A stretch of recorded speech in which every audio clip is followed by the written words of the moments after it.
ইন্নাল হামদালিল্লাহি ওয়াহদা ওয়াসসালাতু ওয়াসসালামু আলা মান লা নাবিয়্যা বা'দা আউযু বিল্লাহি মিনাশ শাইতানির রাজীম বিসমিল্লাহির রহমানির রহিম রব্বানা আতিনা ফিদ দুনিয়া হাসানা ওয়া ফিল আখিরাতি হাসানাতাও ওয়া কিনা আযাবান নার। আলহামদুলিল্লাহ, প্রশংসা মাত্র আল্লাহ সুবহানাহু ওয়া তাআলার, যে মহান স্রষ্টা আমাদেরকে মুসলিমের ঘরে জন্মগ্রহণের সুযোগ দিয়ে ধন্য করেছেন, তার শুকরিয়া আলহামদুলিল্লাহ। সে আল্লাহর কাছে চাই যে আল্লাহ, আমরা নামে মাত্র মুসলিম, বাপদাদা এর পৈতৃক সূত্রে পাওয়া মুসলিম, কিন্তু হিসাব করলে দেখা যায় আমাদের মুসলিমের পার্সেন্টেজ টেকে না। তাই আল্লাহর কাছে চাই যে আল্লাহ, আমরা যেন পরিপূর্ণ মুসলিম হয়ে জীবনযাপন করতে পারি। আল্লাহ সে তৌফিক দান করেন, আমিন। আমাদের জীবনযাপন শেষে আমাদের যখন মৃত্যুর সময় আসবে, আমরা যেন ইমানি হালতে মারা যেতে পারি। আল্লাহ যেন আমাদের সেই পরিস্থিতি দান করেন, আমিন। তাহলে এখন আলোচনার বিষয় যে আমাদের করণীয় কি, আমরা তাহলে কিভাবে চলবো। দুনিয়াকে তো মূল্যহীন জানলাম, তুচ্ছ জানলাম, তাহলে কিভাবে চলবো এই নিয়ে কিছু কথা।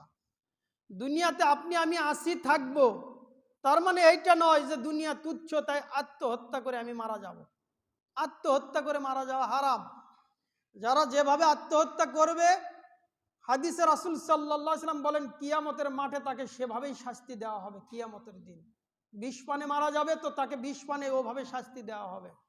গলায় ফাঁসি দিয়ে মারা যাবে সহ, যে যেভাবে মারা যাবে আত্মহত্যা করবে তাকে সেভাবে শাস্তি দেওয়া হবে। তাহলে আত্মহত্যা নয়, পৃথিবীতে থাকতে হবে কিভাবে? নৌকা যেমন পানিতে চলে সেভাবে। কিভাবে চলে? নৌকা চলতে হলে পানির প্রয়োজন, পানি ছাড়া নৌকা চলে না। নৌকা যদি শুকনাতে থাকে তাহলে সে কাঁধে ওঠে, নৌকা তখন গাড়িতে ওঠে। কেন? পানি পর্যন্ত নিয়ে যাওয়ার জন্য। নৌকা পানিতে যখন ভাসমান থাকে, সর্বোচ্চ চেষ্টা করা হয় যে নৌকাতে যেন পানি প্রবেশ না করে। এর পরেও যদি পানি প্রবেশ করে, তখন নৌকা চালকের পক্ষ থেকে একজন দায়িত্বশীল নির্ধারণ করা হয় পানিগুলো সেচে নৌকা থেকে বাইরে ফেলে দিতে। কিন্তু যদি এই পানি শেষ না করা হয়, নৌকাতে পানি ঢুকতেই থাকে, এক সময় দেখবেন নৌকা ভর্তি যখন পানি হয়ে যাবে, তখন আর নৌকা ভাসবে না, নৌকা তখন পানির নেশনে তলিয়ে যাবে। তাহলে কি হলো? নৌকা ছিল ভাসমান, এক পাশ থেকে অন্য পাশে মানুষ পারাপার হচ্ছিল, কিন্তু নৌকাতে পানির পরিমাণ বেশি হওয়ার কারণে নৌকা ডুবে গেল, যাত্রীরা আর ও পাশে পার হতে পারল না। তাহলে আপনাকে আমাকে এইভাবে চলতে হবে যে দুনিয়াতে থাকবো, দুনিয়া যেন আমার ভেতরে ঢুকতে না পারে। যখনই ঢুকবে তো তখনই তাকে মাঝির মতো, নৌকা চালকের মতো আমাকে সতর্ক সাবধান থাকতে হবে যে পানির পরিমাণ বেশি হচ্ছে কেন। দুনিয়ার পানি তো ঢুকবে, যত চেষ্টাই করি না কেন ঢুকবে। আপনারা এই ঘটনা জানেন যে সবচাইতে বড় জাহাজ টাইটানিক জাহাজ, এই জাহাজ যখন তৈরি করা হলো, তখন এই জাহাজের নাবিক সে বলেছিল এই জাহাজ কখনো পানিতে ডুববে না। এতটাই মজবুত, এতটাই শক্তিশালী করে এই জাহাজটা নির্মাণ করা হয়েছে, কিন্তু বেশি দূর যেতে পারেনি। একটা বিকট আওয়াজ হলো, এরপরে দেখা গেল যে নিচতলা পানিতে তলিয়ে গিয়েছে। এরপরে কিছুক্ষণের মধ্যেই পুরো জাহাজ ওই পানির ভেতরে ডুবে সবগুলি মানুষ মারা গিয়েছিল। এই ঘটনা আমাদের জানা। তাহলে এখান থেকে কি শিক্ষা নিচ্ছি? যে নৌকা বলেন, জাহাজ বলেন, পানিতে চলবে, পানি তার সহযোগী, কিন্তু পানির পরিমাণ যদি বেশি হয়ে যায় তাহলে নৌকা আর ভাসবে না। কারণ পানিতে কোনো বস্তু ভাসমান থাকার তিনটা উপায়। যারা পদার্থবিজ্ঞান পড়েছেন বা পড়ান, তারা দেখেছেন বা জানেন যে কোনো বস্তুকে যদি পানিতে ফেলে দেওয়া হয়, তখন এই বস্তুটার তিনটা অবস্থা হয়। ফুটবল তো পানির ওপরে ভাসে, পচা ডিম ফেলে দেন আর লাটিম গোটা ফেলে দেন, দেখবেন পানি বরাবর হয়ে ভাসে, পানির ওপরেও থাকে না, একদম ডুবেও যায় না। আবার লোহা নিক্ষেপ করবেন তো পানির একদম নিচে তলিয়ে যায়। তাহলে বস্তুর অবস্থানই তিনটা। তাহলে তিন অবস্থান কেমন? কোনো বস্তুকে যখন পানিতে ফেলে দেওয়া হয়, তখন ওই বস্তুর ওজনের সমপরিমাণ পানি ওখান থেকে সরে যায়। আপনি এক গ্লাস পানি নেবেন, তো একটা আঙ্গুল গ্লাস ভর্তি পানি নিয়ে আঙ্গুল ঢুকাবেন, আপনার আঙ্গুল যতটুকু জায়গাতে ঢুকবে ততটুকু পানি উপসে পড়ে যাবে। এখন ওই পানির পরিমাণ যেই বস্তু ঢুকানো হলো তার ওজনের সাথে তুলনা করে বস্তুর অবস্থান তিনটা। যদি অপসারিত পানির ওজন কম হয়, পানির ওজন বেশি হয়, বস্তুর ওজন কম হয়, তখন ভাসে। যেমন ফুটবল, পচা ডিম, এই ডিম যখন পানিতে ফেলে দেবেন তার ওজন আর পানির ওজন সমান, তাই তো সমপরিমাণ থাকে।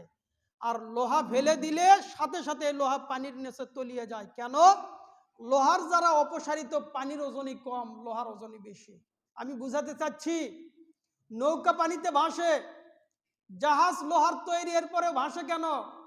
লোহাকে পিটিয়ে পাত করা হয়েছে, এখন তার আয়তন বাড়ানো হয়েছে, তার দ্বারা অপসারিত পানির ওজনই বেশি করে দেওয়া হয়েছে, যাতে পানির পরিমাণ বেশি থাকে, জাহাজের ওজন কম থাকে, সেই পরিমাণ জাহাজ পানিতে ভাসবে। কিন্তু যদি এই ওজন কম থাকার পরেও যদি পানি ঢুকতে শুরু করে, তাহলে এক সময় দেখবেন এই নৌকার পানির ওপরে থাকবে না। মসজিদে উপস্থিত দিনী মুসলিম ভাই বোন, বুঝাতে চাচ্ছি, এই পৃথিবীতে আপনাকে আমাকে চলতে হবে পানির মতো ভাসমান। আপনি আমি, পানি ঢুকছে তো আপনি এই পানি নামক দুনিয়াকে বের করে ফেলে দেন। যদি তা না হয়, এই দুনিয়া আপনাকে আমাকে ধ্বংস করে দেবে।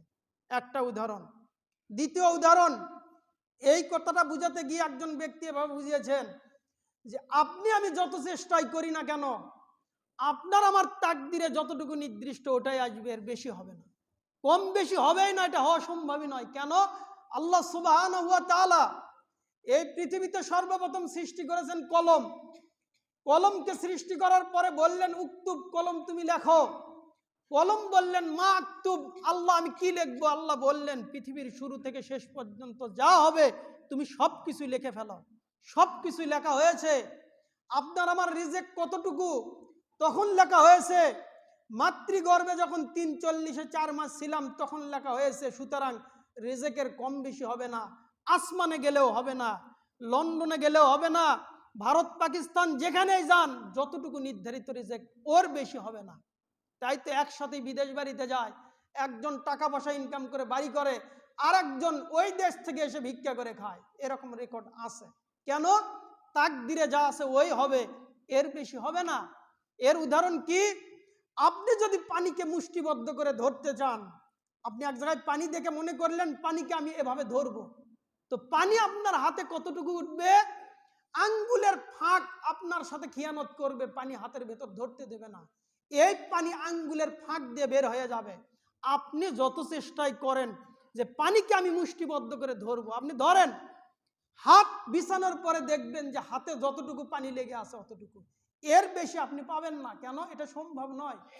পৃথিবী, আপনার আমার যতটুকু রিজেক, যতটুকু হায়াত, যতটুকু সম্পদ, সব কিছু আল্লাহ সুবহানাহু ওয়া তাআলা নির্দিষ্ট করে দিয়েছেন। সুতরাং হারামে উপার্জনের চেষ্টা কেন?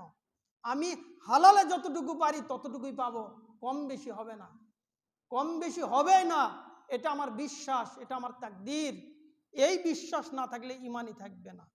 তাহলে বুঝাতে চাচ্ছি, এই দুনিয়াতে আপনি আমি থাকবো, কিভাবে থাকবো?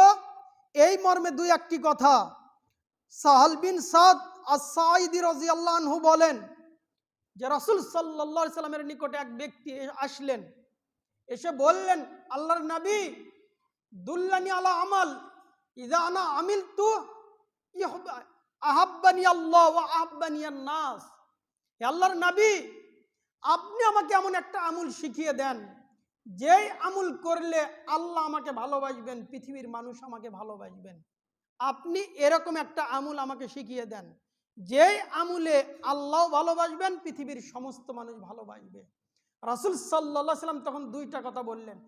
এক, ইজহাদ ফিদ দুনিয়া ইউহিব্বুকাল্লাহ, তুমি দুনিয়াতে দুনিয়া বিমুখ জীবন যাপন করো, আল্লাহ তোমাকে ভালোবাসবে।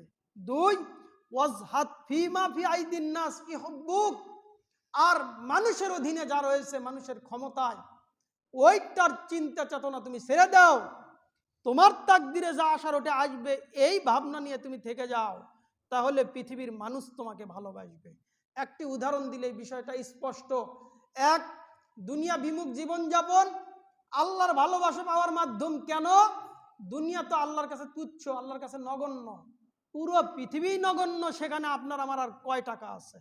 যদি এই গ্রামের আমি সর্বোচ্চ ধনীও হই, তো বগুড়ার সাথে তুলনা, বগুড়া জেলার সাথে তুলনা করলে দেখি যে আমার অস্তিত্ব নাই। বগুড়া জেলার সবচাইতে ধনী, তো আমাদের বিভাগীয় পর্যায়ে যদি হিসাব করা হয় দেখা যায় তার অস্তিত্ব নাই। বিভাগীয় পর্যায়ে ধনী, তাকে যদি পুরো বিশ্বের সাথে তুলনা করা হয় দেখবেন তার অস্তিত্ব নাই।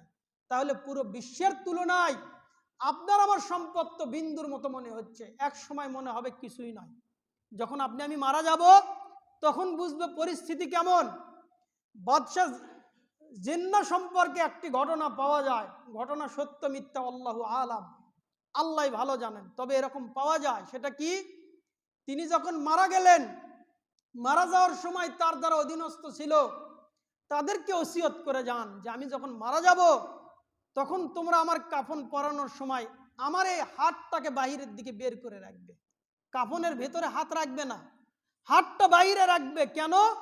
মানুষ যেন এখান থেকে শিক্ষা নেয়, আমি যেভাবে রাজ্য পরিচালনা করেছি, যত সম্পদ আমার অধীনে ছিল, আজকে দেখো আমি খালি হাতে যাচ্ছি, আমার হাতে কিচ্ছু নাই, খালি হাত নিয়ে দুনিয়া থেকে যেতে হচ্ছে, এটা যেন মানুষ শিক্ষা পায়। এই শিক্ষা দেওয়ার জন্য আমার এই হাতকে আমার কাফনের ভেতরে না রেখে বাহিরের দিকে বের করে রাখবে। তো সবাই আমরা একবার ভাবি যে আমি যদি এখনই মারা যাই, আপনার আমার জন্য সম্পদ কতটুকু? একটা সাদা কাপড় কিনতে 1000-1200 যা লাগে অতটুকু। আর বাকি সম্পদ দেখবেন ছেলে মেয়ে বন্টন করে নেওয়ার মতো কাকের মতো চিল্লায়। কাক যেরকম 2টা ভাত পেলে 10টা কাক এসে পরস্পর মারামারি করে যে ওই 2টা ভাত কে সংগ্রহ করতে পারে। কাকের পিছনে আরো কিছু কাক থাকে যারা দেখবেন যে ভাত পায় না, শুধু চিল্লায়। তো 2 ভাইয়ের দ্বন্দ্ব। এবার ছাগলের 3 নাম্বার বাচ্চা এসে মাথা ঢুকাবে যে জমির ওয়ারিস তো আমি নই, তবে তোমাদের টাকার ওয়ারিস তো আমি, তুমি আমার পিছনে পিছনে ঘোরো, কিছু টাকা আমাকে দাও, দেখো আমি তোমার জমি যেভাবে ইচ্ছে সেভাবে সংগ্রহ করে দিচ্ছি, ভাইয়ের হক নষ্ট করে, বোনের হক নষ্ট করে তোমাকে সম্পদ দিয়ে দিচ্ছি। এটা হলো কাকের স্বভাব। কাকের স্বভাব কি? 2টা ভাত 10টা কাক, হইচই আর মারামারি, এটা মানুষের স্বভাব। আল্লাহ আমাদেরকে স্বভাব থেকে বের হয়ে দুনিয়াতে যেভাবে জীবন যাপন করলে আমাদের দুনিয়া সুন্দর হবে, আমাদের পরকাল সুন্দর হবে, সেভাবে জীবন যাপন করার তৌফিক দান করেন, আমিন। আমি ছোট মানুষ হিসেবে দুনিয়াকে তুচ্ছ নগণ্য উপস্থাপন করার